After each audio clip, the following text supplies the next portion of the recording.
बड़ी प्यारी कथा है। दरअसल संतों के बारे में जो भी कथाएं होती हैं वो बहुत प्यारी होती हैं। ये कथा है हमारे श्री संत भगवान गुरु नानक देव जी महाराज की। वो बहुत छोटे नहीं थे, बाल्यकाल के ऊपर पहुंच चुके थे, युवा अवस्था में थे। तब कोई काम नहीं किया करते थे, बस हरि का भजन किया करते थे वो, क्योंकि उनके भीतर संगीत नाद पैदा हो चुका था।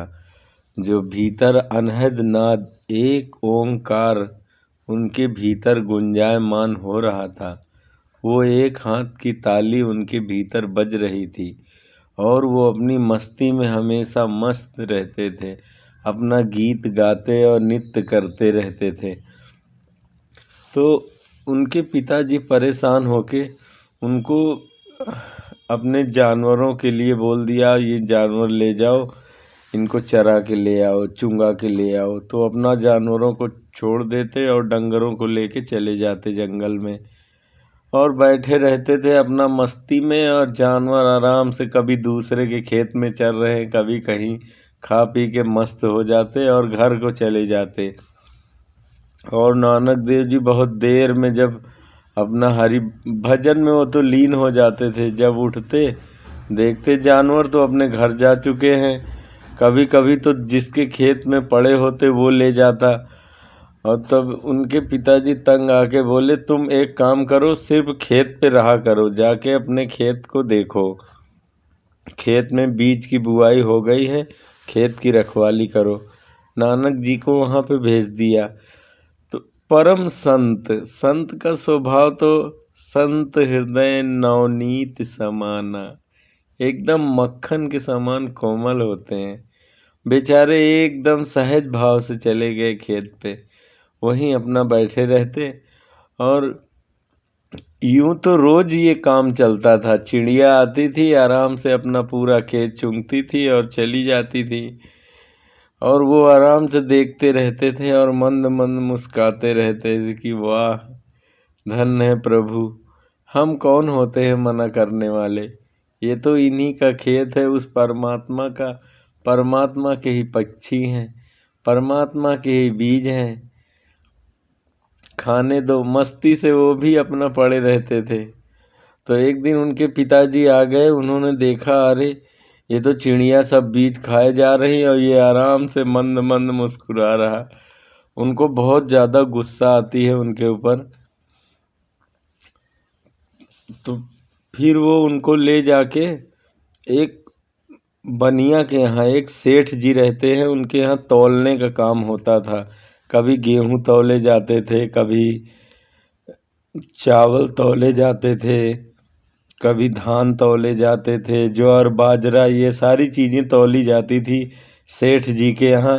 वहाँ पे इनको काम के लिए रख दिया, वहीं अपना काम करने लगे। तो एक दिन ये तौल रहे थे, गेहूँ तौल रहे थे, तो बस तौलना शुरू किया, एक से गिनती शुरू की, 1 2 3, ऐसे तौलते हुए चले जा रहे थे।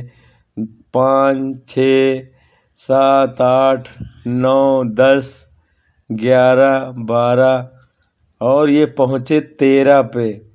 और जैसे ही ये 13 पे पहुँचे, फिर उसके बाद ये गिनती भूल गए और बस इधर से तो गेहूँ भर रहे और बस 13 13 कह के आगे को डाल दे रहे, फिर इसमें भर रहे हैं, फिर 13 13 और 13 के आगे गिनती ही नहीं गिन रहे हैं। बस बोले अब क्या गिनना, अब तो मंजिल आ गई, अब तो 13 है प्रभु, सब 13 है, 13 है, 13 है। 13 के आगे कुछ भी नहीं बोल रहे नानक जी। और वहाँ के जो लोग देख रहे थे वो भागते हुए गए, सेठ जी को बताया कि सेठ जी जल्दी दौड़ के चलिए, गुरु नानक देव जी तो ऐसे व्यवहार कर रहे हैं, 13 के आगे गिनती ही नहीं गिन रहे हैं, न जाने कैसे हो गए वो। चलो, सेठ जी दौड़ के आए, देखा उन्होंने, मना कर दिया, बोले महाराज क्या कर रहे हो, रुक जाओ, 13 के आगे 14 होता है, 15 होता है। बोले अगर 13 14 15 होता है तो ये पकड़ो आप, अपना ये तराजू और बटखरा हम तो चले, हमारे लिए तो तेरा के आगे अब कुछ भी नहीं है, सब कुछ तेरा है। तो आप जरा देखते हैं कि सिख धर्म में तेरा जो अंक दिया गया है उसका कितना महत्व है। तेरा का वो वहीं से निकला हुआ है, वो गुरु नानक देव जी के मुखार बिंद से निकला हुआ तेरा। उन्होंने कहा बस तेरा है, इसके आगे और क्या अब कहना।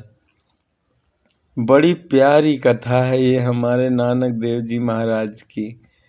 आप लोगों को पसंद आए तो लाइक ज़रूर करना, और हम फिर मिलेंगे अपने नए वीडियो के साथ। तब तक के लिए धन्यवाद।